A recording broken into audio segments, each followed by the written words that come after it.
Y bueno, este trabajo surge como el resultado de mi trabajo de maestría.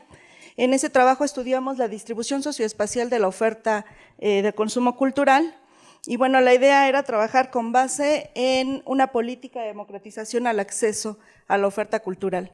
En nuestro trabajo pudimos mapear cómo es que los gobiernos de la Ciudad de México, a partir de que existen en 1997, comienzan a hacer una política cultural que tiene como objetivo hacer una distribución equitativa y una distribución que va a permitir la igualdad de acceso a toda la ciudad. Entonces, por favor. Ay, no. Bueno, y como pudimos ver al principio de nuestro trabajo, ¿no? Comenzamos nuestro trabajo viendo con un estudio que hizo el gobierno de la ciudad sobre cómo era la distribución del equipamiento cultural. Y para eso, en este estudio que se hizo, retomaron un trabajo del doctor Néstor García Canclini, en el que denotaba cómo el equipamiento cultural estaba principalmente en el centro de la ciudad, en las delegaciones centrales, y en específico en la delegación Cuauhtémoc. Así que nosotros quisimos estudiar esta distribución. Y bueno, pero en el desarrollo de nuestro estudio pudimos ver que esta política se desarrolló a través de la aplicación de distintos programas que permitieran la distribución del acceso, por favor. Y bueno, la democratización se basó en una política de acceso a bienes y servicios culturales y a un sistema artístico de educación artística del Distrito Federal, donde habían programas específicos como el circuito de festivales, programación artística, sistema de teatros y los centros culturales y faros de artes y oficios, que justamente estos se desarrollaron con esta política de llevar a la periferia la cultura. Estos faros se encuentran en Milpalta, Tláhuac, en Iztapalapa y en Indios Verdes.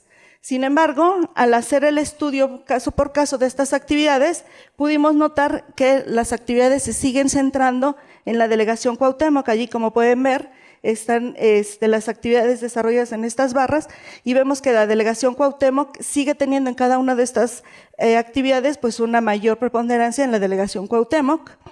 Lo vemos tanto en lo que es el patrimonio, la orquesta filarmónica, ¿verán? Tlalpan, bueno, tiene una importante orquesta, por eso es que aquí se observa que más o menos tiene una presencia, pero Cuauhtémoc sigue teniendo una presencia mayor. Sí, la siguiente. Están también la programación artística, ¿no? Las actividades realizadas en la programación artística y finalmente en el mapa número 4 podemos ver el circuito de festivales, donde igual la delegación Cuauhtémoc sigue teniendo preponderancia. Entonces, con base en esto, nosotros decidimos ver qué relación existe entonces en la política cultural y por qué tiene tanto peso en las áreas centrales. Y también trabajamos la idea de la renovación urbana. O sea, existe en la literatura una marcada relación entre lo que es la renovación urbana y los proyectos culturales, y pues nosotros nos preguntamos si la instrumentación coordinada de las políticas culturales y la política urbana inciden de manera diferenciada en la transformación socioespacial del centro histórico de la Ciudad de México en los perímetros A y B desde el año de 1997 al 2017. Aquí podemos ver entonces lo que son el plano del perímetro A y el perímetro B. Y bueno, nuestros objetivos, partimos de la hipótesis inicial de que existe una correlación entre el modelo o tipo de política cultural y el modelo diferenciado de aplicación de una política de desarrollo urbano. Nuestros objetivos serían analizar el debate sobre la relación entre el desarrollo urbano y la política cultural, analizar, describir e identificar una tipología de políticas culturales del gobierno de la ciudad y estudiar a partir de esta tipología de políticas culturales qué relación existe entre estas y las políticas urbanas. Nuestras dimensiones de estudio entonces de la aplicación sería observar las políticas culturales y urbanas que se llevan a cabo en el perímetro A y B, en su transformación diferenciada, observar las que se llevan a cabo un desarrollo económico y las que llevan a una segregación social por su aplicación o por falta de ella. En esta parte, perdón, en la anterior, sí estamos hablando de una segregación social, pero principalmente vimos la relevancia de una sustitución de unidades económicas, en las que en estas fechas hemos visto cómo antiguos comercios que existían en el centro histórico se han visto cambiados por actividades que están relacionadas al ámbito cultural. Por favor. Y bueno, pues partimos de la idea de que la cultura genera identidad urbana, ¿no? Entonces hay una relación entre la ciudad y el Estado, y esta relación en la cultura opera como un vehículo de conciencia colectiva mediante la creación de un conjunto de valores y simbolismos nacionales que gracias a las nuevas tecnologías de la comunicación y al modelo económico neoliberal reducen la brecha del territorio local para el territorio global. Y con base en esto, la UNESCO propone ver a la cultura y a los bienes culturales más allá de una identidad y cohesión de una nación para situarlos en la realidad de las relaciones internacionales y para ello es indispensable introducirlo en un contexto global con dos fines principales: la preservación de la inserción de la misma en la dinámica económica que conlleva su explotación e incentivos en el desarrollo económico de las naciones, ¿no? Y vemos cómo a partir de la política internacional dictada desde la ONU y la UNESCO, se establece la cultura como derecho. También surge en México en el 82 la igualdad y dignidad de todas las culturas, el reconocimiento de la diversidad cultural y el disfrute de la cultura como en condiciones de igualdad. Bueno, también trabajamos el tema de la cultura como identidad urbana entre lo global y lo local, y vemos que la UNESCO tiene sobre este sentido dos líneas específicas que están tomando en la investigación, que es la desterritorialización o deslocalización de los procesos económicos y socioculturales, en las que algunos investigadores como Jiménez consideran que ver a la cultura como un proceso de desarrollo puede traer como consecuencia que se pierda la idea local de lo que es la cultura para que se vuelva algo que se hace universal y que pierde su valor de local.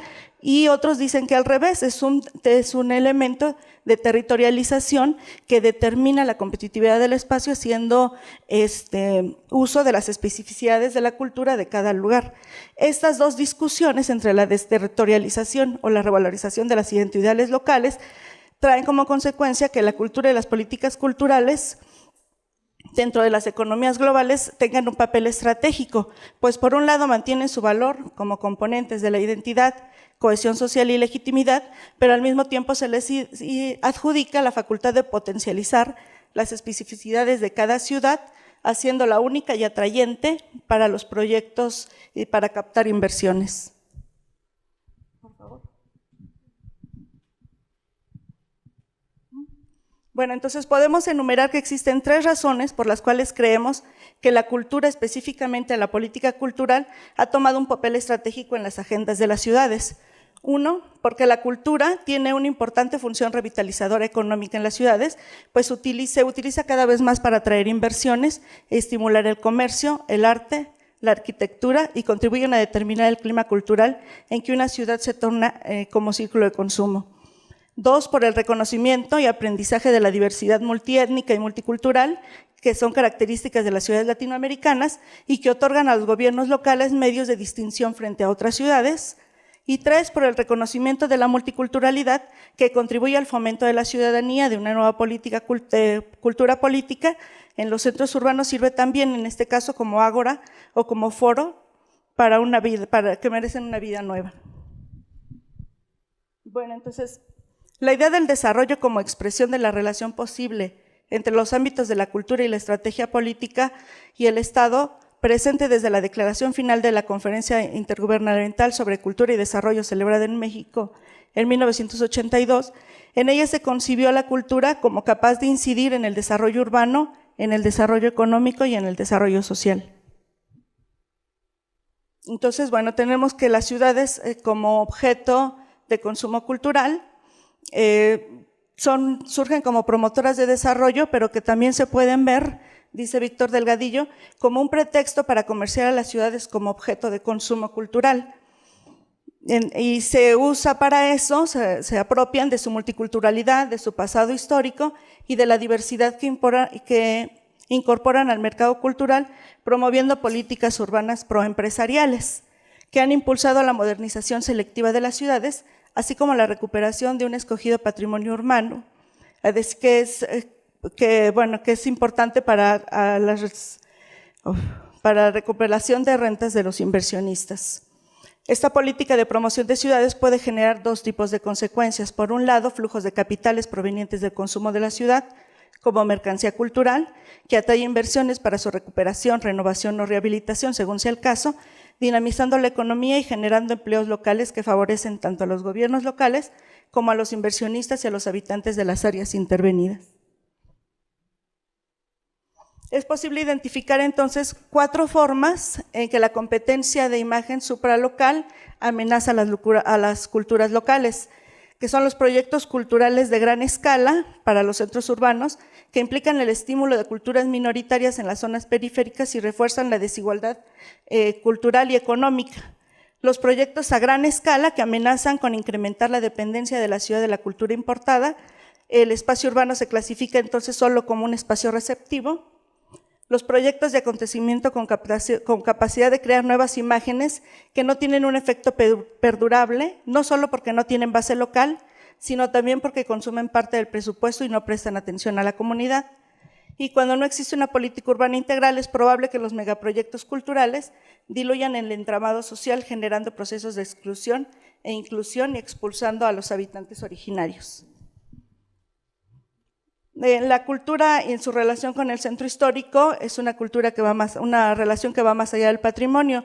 Según René Coulomb, dice: la importancia del patrimonio cultural en las ciudades centrales como contenedoras de este patrimonio se volvieron temas de agendas internacionales para su preservación y cuidado, y por ello, en 1976, la UNESCO, en su 19 Conferencia General, resaltó que la salvaguarda de los conjuntos históricos y su integración en la vida social contemporánea es un factor básico del urbanismo y de la ordenación del territorio.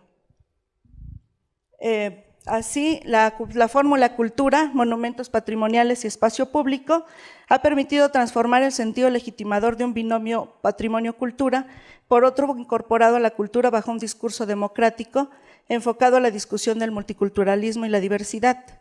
No obstante, para algunos investigadores lo anterior está relacionado más bien con las conversiones de la manifestación popular en mercancía o espectáculo, donde la festivalización de la diversidad cultural en los espacios públicos puede ser considerada más una forma de banalización e institucionalización de la diferencia a fin de promover e impulsar el turismo cultural. Y bueno, si quieres la que sigue. Y bueno, pues finalmente, para terminar, quisiera terminar con unas palabras de Alejandra Aura, que dice: dimensionar a la cultura en su estrecha relación con el territorio y quien lo habita nos lleva a la necesidad de exponer cómo se explica esta relación. Alejandro Aura reflexiona sobre cómo las personas somos creadores y al mismo tiempo destinatarios de la cultura y cómo este proceso dialéctico se inscribe dentro del territorio compartido. Esto implica que las ciudades y todo lo que hay en ellas, desde los espacios públicos y las prácticas cotidianas de sus habitantes, desde las organizaciones y los creadores hasta las dimensiones culturales, actividades económicas, políticas y sociales de la metrópoli, son parte de un entramado diverso y está en constante transformación.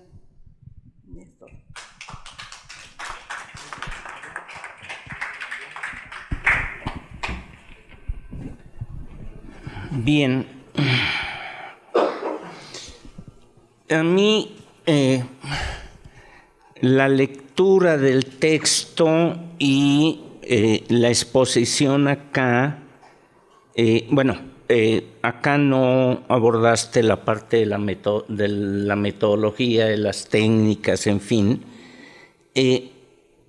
pero me deja un interrogante todavía sobre qué vertiente de la concepción teórica vas a abordar y vas a usar, porque en el texto y en tu exposición aparecen con el mismo peso y sin una definición específica de tu parte, textos de García Canclini, que es un hombre crítico, afortunadamente latinoamericano, de Gilberto Jiménez, de nuestro amigo Víctor Delgadillo, etcétera, pero al mismo tiempo aparecen discursos, planteamientos de la UNESCO en Naciones Unidas, es un organismo multinacional de la cultura, muy lanzado actualmente a la cultura mercancía, al turismo mercancía, etcétera, etcétera. con postulados como el de lo local y lo global, que en última instancia es un himno, independientemente de la voluntad de sus autores, sobre todo en el campo ecológico, es un himno al neoliberalismo, al capitalismo neoliberal y su, comillas, globalización. Entonces, para mí el problema es cuál es tu línea de pensamiento a partir de la cual vas a analizar las políticas del gobierno local de la Ciudad de México en los últimos 20 y pico de años en relación a la cultura y su democratización, que es también un postulado que tú traes en tu texto. Yo creo que hay que tomar un partido siempre en esto, en la investigación. Es decir, saber qué camino vamos a recorrer y qué herramientas teórico-conceptuales vamos a aplicar para entender el proceso.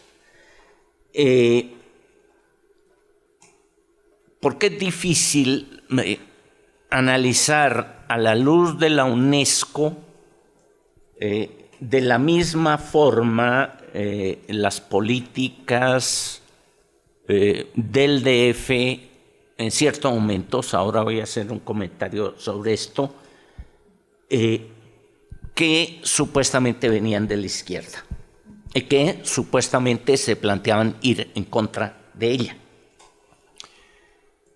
Ese es un punto que me parece problemático en tu texto y que yo creo que tendrías que enfatizar y que aclarar. No tanto para el lector, es lo de menos, para tu trabajo de investigación. Comentarte que el texto de Néstor García Canclini lo hizo para el gobierno del Distrito Federal. Lo hizo en particular para el Fideicomiso de Estudios Estratégicos sobre la Ciudad de México, con destino al programa de desarrollo urbano que se iba a presentar en el año 2000 y que nunca se presentó. Nunca he sabido si se publicó, si lo publicó Néstor. En relación a la trayectoria, tendrías que pensar que ha sido una trayectoria, yo diría que muy voluble, muy movida, en el sentido de que ha ido cambiando con cada uno de los jefes de gobierno, hasta llegar en el momento actual a que la cultura es fundamentalmente un instrumento de acumulación, con aspectos verdaderamente chocantes. El famoso desfile del Día de Muertos, copiado de esa basura de política, de película Spectre, muestra muy de lleno esto, o el contrato de Fórmula 1 durante 5 años, ¿no? Es decir, la política cultural se ha ido adecuando a la política turística cada vez más, y entre otras cosas eso explicaría la concentración todavía en la colonia Cuauhtémoc y alrededores, y ha sido una política que ha ido, aún desde López Obrador, plegándose a la cuestión económica en general y en particular al turismo. Acabo de oír un discurso del secretario de Economía de la Ciudad de México en un debate el lunes, que si lo hubieras oído tendría muy claro cuál es el sentido de la política en este momento de la cultura. La cultura al servicio de los restaurantes, de la revitalización de los restaurantes, de la revitalización de la ocupación hotelera, del turismo, etc. Entonces, yo no digo eso está bien o mal, pero eso te muestra para dónde va la política, y tú asumes la postura ante ella que consideres la tuya. Otro comentario teórico en el mismo sentido. Siempre me he preguntado cómo puede desterritorializarse algo. Ni siquiera los satélites, ni siquiera los misiles se desterritorializan, ni tampoco se deslocalizan. Con todo respeto a quien inventó eso, pues inventó un solemne bodrio, porque no puede haber nada desterritorializado ni deslocalizado. Ocupamos siempre un lugar en el territorio, un lugar en el espacio.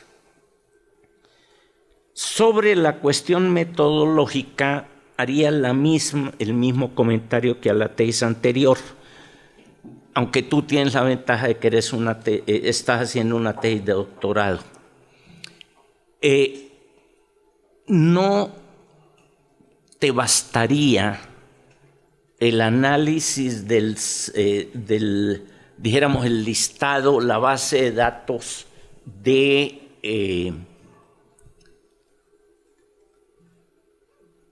los eventos culturales que realice o que ha realizado el DF desde que existe la base de datos para explicarte la política.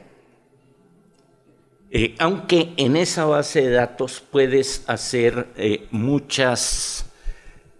depende de la información que tenga, podrías ir calibrando y agrupando el tipo de eventos y su relación con la democratización de la cultura o con la cultura mercantilizada y ligada a la acumulación. Pero aún así no sería suficiente para explicarte, vas a tener que meterte a fuerza a analizar el discurso, dijéramos, de planes, programas estatales en lo que tiene que ver con la cultura, los informes de los jefes de gobiernos. Te adelanto que va a ser aburridísimo, pero seguramente tienes que hacerlo y buscar información periodística. Creo que tienes tiempo, es una tesis de doctorado, tienes tiempo de abrir, porque lamentablemente sobre cultura no hay mucho escrito, o no tanto como quisiera uno tener como material de investigación. Y un último comentario que es, tú simplemente lo mencionas de pasada, no es una crítica en tu caso, pero por lo general uno oye en todos estos foros, voy a hacer investigación cualitativa, igual a entrevistas abiertas, y a veces se meten también encuestas. Ahí empieza a complicarse la cosa, porque la entrevista es una herramienta cuantitativa también.